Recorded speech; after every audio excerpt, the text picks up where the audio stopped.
ಇದರ ಜೊತೆಗೇನೆ ತಿರುಪತಿ ತಿಮ್ಮಪ್ಪನ ದರ್ಶನವನ್ನ ಕೂಡ ಪಡೆದಿದ್ದಾರೆ ಸುಮಲತಾ ಅವರು.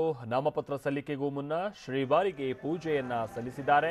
ಗೆಲುವು ಒಲಿಯಲಿ, ಅಡೆತಡೆಗಳು ನಿವಾರಣೆ ಆಗಲಿ ಅಂತ ಪೂಜೆಯನ್ನ ಸಲ್ಲಿಕೆ ಮಾಡಿದ್ದಾರೆ.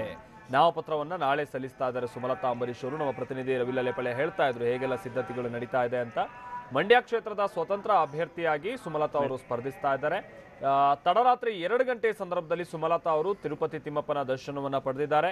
ಈ ಸಂದರ್ಭದಲ್ಲಿ ಪುತ್ರ ಅಭಿಷೇಕ್ ಅವರು ಕೂಡ ಇದ್ರು. ಆಮೇಲೆ ರಾಕ್ಲೈನ್ ವೆಂಕಟೇಶ್ ಕೂಡ ಸಾಥ್ ಕೊಟ್ಟರು. ಅರ್ಚಕರು ದರ್ಶನ ಜೊತೆಗೆ ತೀರ್ಥ ಪ್ರಸಾದದ ವ್ಯವಸ್ಥೆಯನ್ನ ಮಾಡಿಕೊಟ್ಟಿದ್ರು. ಟಿಟಿಡಿ ಆಡಳಿತ ಮಂಡಳಿಯು ಕೂಡ ಸುಮಲತಾ ಅವರಿಗೆ ಈ ಸಂದರ್ಭದಲ್ಲಿ ಸಾಥ್ ಕೊಡ್ತು ಅನ್ನೋದನ್ನ ಕೇಳ್ಪಟ್ವಿ. ಚೇರ್ಮನ್ ಪುಟ್ಟ ಸುಧಾಕರ್ ಯಾದವ್ ನಾವಿಲ್ಲಿ TV9ನಲ್ಲಿ ಎಕ್ಸ್ಕ್ಲೂಸಿವ್ ಆಗಿ ಆ ದೃಶ್ಯಾವಳಿಗಳನ್ನು ಗಮನಿಸ್ತಾ ಇದ್ವಿ. ನಿನ್ನೆ ತಡರಾತ್ರಿ 2 ಗಂಟೆ ಸಂದರ್ಭದಲ್ಲಿ ಅವರು ತಿರುಪತಿ ತಿಮ್ಮಪ್ಪನ ದರ್ಶನವನ್ನು ಪಡೆದಂಥ ಸಂದರ್ಭ ಅಲ್ಲಿರುವಂಥ ಅರ್ಚಕರು ಕೂಡ ಸುಮಲತಾ ಅವರ ಬಳಿ ಬಂದು ಯೋಗಕ್ಷೇಮವನ್ನು ವಿಚಾರಿಸಿದ್ರು. ಜೊತೆಗೆ ಬೇಕಾದಂಥ ವ್ಯವಸ್ಥೆಯನ್ನು ಕೂಡ ಮಾಡಿಕೊಟ್ರು. ಅದೆಲ್ಲ ನಂತರದಲ್ಲಿ ಅವರು ತಿರುಪತಿ ತಿಮ್ಮಪ್ಪನಿಗೆ ವಿಶೇಷವಾದಂಥ ಪೂಜೆಯನ್ನು ಕೂಡ ಸಲ್ಲಿಕೆ ಮಾಡಿದ್ದಾರೆ. ಅಡೆತಡೆಗಳೆಲ್ಲ ನಿವಾರಣೆಯಾಗಿ ಗೆಲುವು ದಕ್ಕಿಸಿಕೊಳ್ಬೇಕು ಅನ್ನುವಂಥ ನಿಟ್ಟಿನಲ್ಲಿ ಈ ಪೂಜೆಯನ್ನು ಪ್ರಾರ್ಥನೆಯನ್ನು ಅವರು ಸಲ್ಲಿಸಿದ್ದಾರೆ.